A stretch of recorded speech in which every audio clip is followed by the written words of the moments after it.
اور لوگوں نے نکل کر اپنا فیصلہ دے دیا. جب انتخابات ہو گئے, پولنگ ڈے مکمل ہو گیا, تو اس کے بعد بھی یہ سلسلہ جاری رہا باقاعدہ طور پر کہ ہم نے دیکھا فارم 45 فارم 47 کا فرق, وائٹو لگے ہوئے, ری رائٹ کیے ہوئے, 800 کو 1800 کیا ہوا. یہ الیکشن کمیشن آف پاکستان کا آروز کا طرز عمل ہم نے دیکھا. ساتھ ہی لیاقت چٹھا کو ہم نے دیکھا اب تک غائب ہے. لیاقت چٹھا کے معاملے میں تو قاضی فائز عیسی صاحب کو خود بلانا چاہیے عدالت کہ لے کر آؤ, مجھ پہ الزام لگایا تھا, لاؤ میرے سامنے, میں جاننا چاہتا ہوں. تو لیاقت چٹھا غائب ہے. غائب کس نے کیا ہے؟ قاضی فائز عیسی صاحب سوال کریں, پوچھیں. تو یہ اطہر بن اللہ صاحب کا نوٹ انتہائی اہمیت کا حامل ہے, اور یہ نوٹ جب عدالت میں زیر بحث آئے گا, یہ سوالات زیر بحث آئیں گے, الیکشن کمیشن کے وکیل سے اس پر بات ہوگی, تو ہمارے سامنے ایک نئی صورتحال ہوگی. قاضی فائز عیسی صاحب بلے کا نشان چھیننے کے بعد اب پھنس گئے ہیں. عدالت میں بھی ہم دیکھتے ہیں کہ وہ ہمیں بری طرح سے اپنے ساتھی ججز, بردر ججز, ان سے ناراض نظر آتے ہیں. وہ باقاعدہ الجھ جاتے ہیں, ہنستے ہیں, اکیلے ہنستے ہیں, غصہ کرتے ہیں تو اکیلے غصہ ہوتے ہیں, برہم اکیلے ہوتے ہیں. یہ قاضی فائز عیسی صاحب ہمیں نظر آتے ہیں. عجیب و غریب ہے, حیران کن ہے جس طرح سے ہم انہیں عدالت میں دیکھتے ہیں.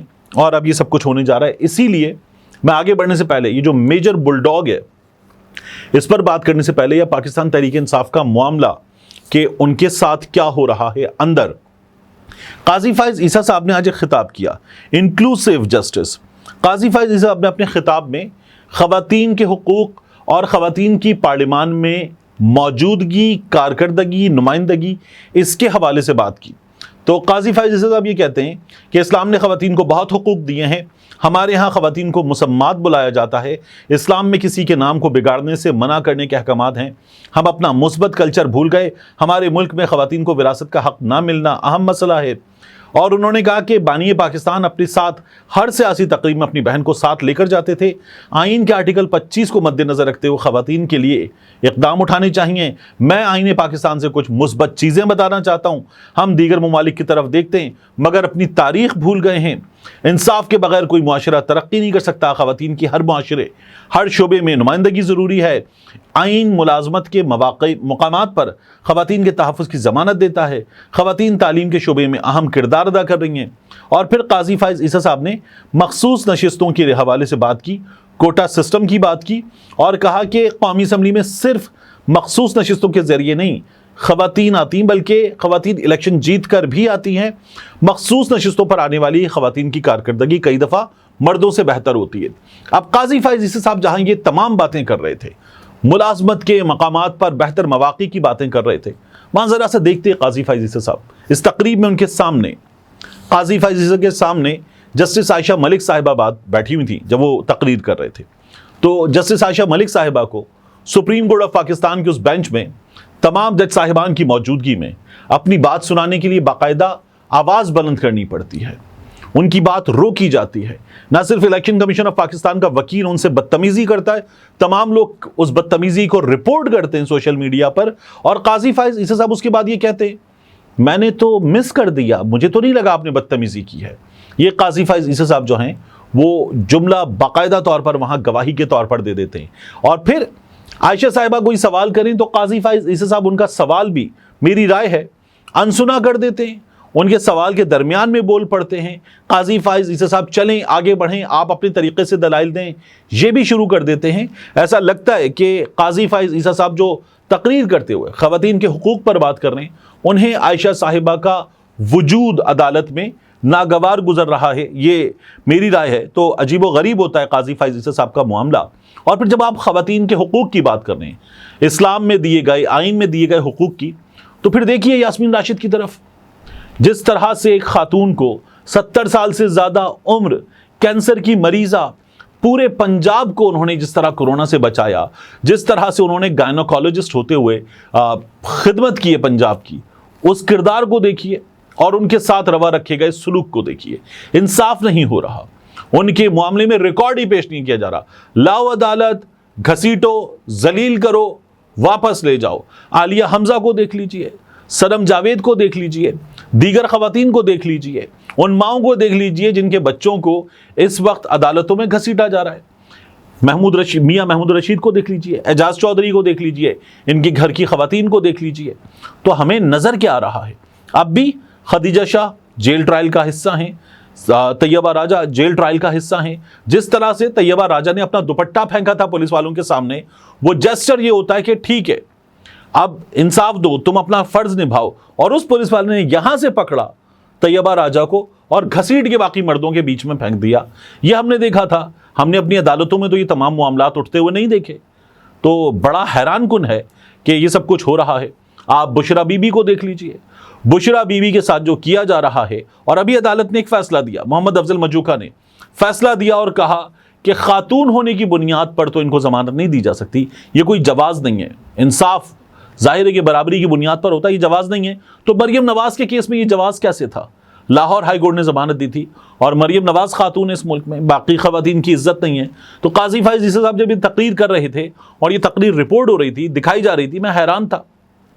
سامنے عائشہ صاحبہ بیٹھی ہوئی تھیں، اور جو رویہ ہوتا ہے قاضی فائز عیسی صاحب کا عدالت میں، اور جو ان سے بدتمیزی کی جا رہی ہو، اس بدتمیزی پر جس طرح سے اس کو نظر انداز کر دیتے ہیں وہ، تو میں حیران ہوتا ہوں کہ یہ تقریر کرتے ہوئے قاضی فائز عیسی صاحب کو ان کی موجودگی عدالت میں یا سامنے نظر نہیں آئی کہ کس طرح سے یہ تمام چیزیں ہو رہی ہیں. بڑا حیران کن ہوتا ہے میرے لیے. لیکن بہرحال قاضی فائز عیسی صاحب چیف جسٹس آف پاکستان ہیں، انتہائی قابل احترام ہیں، یہ ان کا طرز عمل ہے. آپ دیکھیے اس پر کیا ہو سکتا ہے. توہین عدالت کی کارروائی ہمارے یہاں فوری طور پر شروع ہو جاتی ہے. ابھی واوڈا صاحب کو، مصطفیٰ کمال صاحب کو اس سے بریت بھی ان کی ہوئی ہے. شیر افضل مروت صاحب نے سوشل میڈیا پر گروپس کی بات ہو رہی ہے، عمران خان صاحب گروپنگ میں ملوث لوگوں کے نام مانگ رہے ہیں. انہوں نے ایک سوشل میڈیا پر کلپ شیئر کیا. گروپنگ کی تو نشاندہی کرتا ہے یہ کلپ. شیر افضل مروت صاحب ٹویٹ کرتے ہوئے کہتے ہیں کہ ایک دوست نے مجھے جیو ٹی وی کا یہ کلپ بھیجا. یہ چینل یعنی کہ جیو تمام اخلاقیات سے آری ہے. یہ میرے خلاف مسلسل جھوٹی اور فضول خبریں چلا رہا ہے. ایسا لگتا ہے کہ مجھے چینل کے طرز عمل کو سنجیدگی سے لینا ہوگا. لندن میں میجر بل ڈاگ، پھر آگے وہ بریکٹ میں انہوں نے لکھا ہے کورٹ مارشل. لندن میں میجر بل ڈاگ بھی یہی گھٹیا حرکت کر رہا ہے. شیر افضل مروت صاحب نے یہ بات کی. عادل راجہ صاحب شیر افضل مروت کے بارے میں بات کرتے ہیں کہ شیر افضل مروت صاحب جو ہیں ان کے کوئی ریلیٹیو ہیں جو افواج پاکستان کا حصہ ہیں. شیر افضل مروت صاحب اس لیے کمپرومائزڈ ہیں. یہ عادل راجہ صاحب کا ان پہ الزام ہے. شیر افضل مروت صاحب ان کو جواب دے رہے ہیں، اور جب انہوں نے میجر کورٹ مارشل میجر بل ڈاگ لکھا ہے تو یہ عادل راجہ صاحب کے لیے جواب ہے. شیر افضل مروت صاحب جواب دیں. عادل راجہ صاحب کو الزام لگاتے ہیں، اس الزام کی بات کریں. وہ کوئی چیز لکھتے ہیں، کوئی آرگیو کرتے ہیں، تو اس کو رد دلیل سے جواب دیں. بلا وجہ کسی کو میجر بل ڈاگ کہنا اور کسی اس طرح کے نام سے نوازنا، یہ کوئی اچھا کام تو ہے نہیں.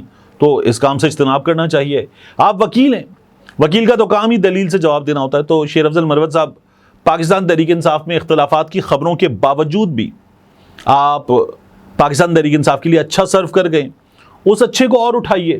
اب آپ یہ جو گروپنگ کی بات ہو رہی ہے یہاں پر مہر بھی لگتی نا. آپ کہہ رہے ہیں کہ عمر ایوب سے ہاتھا پائی کرنے والے مروت کے کارکن تھے. رپورٹ تیار، یہ جیو نیوز خبر دے رہا ہے. تو آپ جیو کے حوالے سے بات کر رہے ہیں، لیکن ظاہر ہے کہ ہمیں نظر آتا ہے، میں بار بار بتا چکا گزشتہ کچھ ویڈیوز میں، کہ گروپ کس طرح سے بٹے ہوئے ہیں. یہ چیزیں ہمیں نظر آتی ہیں. بہرحال شیر افضل مروت صاحب نے ایک اچھی بات بھی کی. وہ یہ کہتے ہیں کہ جو عناصر فارورڈ بلاک کی افواہیں پھیلا رہے ہیں وہ پی ٹی آئی مخالف ہیں، پی ٹی آئی ایک ہے اور خان صاحب کی قیادت میں متحد ہے. یہ مروت صاحب کا ٹویٹ کا خلاصہ ہے. اب آخر میں ایک چیز آپ کے سامنے رکھوں. اسی پی ٹی آئی کے گروپس میں ایک گروپ نے کچھ مختلف کام بھی کیا ہے. زبیر علی خان ہیں، بڑے زبردست ایمرجنگ جرنلسٹ، ویو نیوز سے وابستہ ہیں. اپنا یوٹیوب چینل بھی ان کا ہے اور بہت اچھا کام کرتے ہیں. زبیر کے پاس خبر ہوتی ہے. وہ یہ کہتے ہیں کہ پی ٹی آئی سوشل میڈیا ٹیم اصل نشانہ ہے. خبر ہے کہ حمود الرحمان کمیشن رپورٹ پر مبنی ویڈیو کے بعد آنے والا دباؤ تاحال جاری ہے.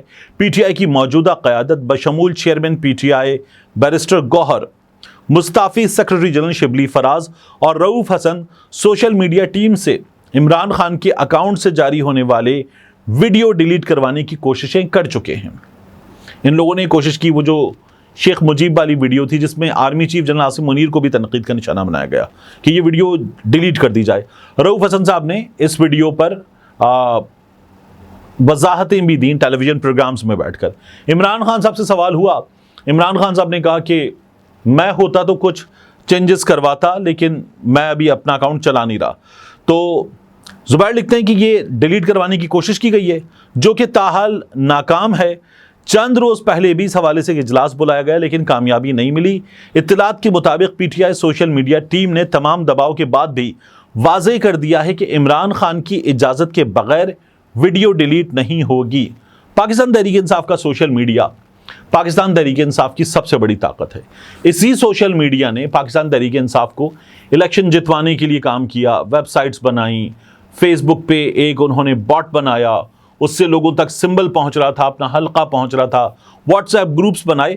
تو الیکشن جتوانے میں پاکستان تحریک انصاف کو سب سے بڑا رول پاکستان تحریک انصاف کے سوشل میڈیا کا تھا، اسپیشلی اس موقع پر جب بلے کا نشان بھی چھین لیا گیا تھا، عجیب و غریب نشانات پاکستان تحریک انصاف کو دے دیے گئے تھے۔ تو سوشل میڈیا کھڑا ہوا، اس نے ذمہ داری لی اور یہ سب کچھ کر کے دکھایا۔ تو سوشل میڈیا پر پارٹی میں کچھ لوگوں کا شدید دباؤ ہے، یہ ہمیں نظر آ رہا ہے، اور یہ دباؤ جن کا ہے ان کے نام اب سامنے آ رہے ہیں ان خبروں کی صورت میں۔ ملتے ہیں انشاءاللہ آپ سے اگلی ویڈیو میں۔ السلام علیکم۔ میری ویڈیو جاری ہے مگر میں درمیان میں اس لیے آن ٹپکا ہوں کہ آپ کو بتانا ہے، آپ دیکھ سکتے ہیں ہمارا دوسرا چینل ڈاکیومنٹڈ بھی۔ ڈاکیومنٹڈ میں ہم پاکستان کی تاریخ کے اہم ترین واقعات، بعض اوقات عالمی تاریخ کے اہم ترین واقعات ڈاکیومنٹ کریں گے۔ ایسی کہانیاں جو ذرا چھپی ہوئی ہیں، انکہی ہیں، مکمل تفصیلات کے ساتھ آپ کے سامنے نہیں ہیں، ایسی کہانیاں جنہیں سن کر آپ دانتوں تلے انگلیاں دبا لیں کہ کیا ایسا بھی ہو سکتا ہے، ان واقعات کو ہم کر رہے ہیں ڈاکیومنٹڈ۔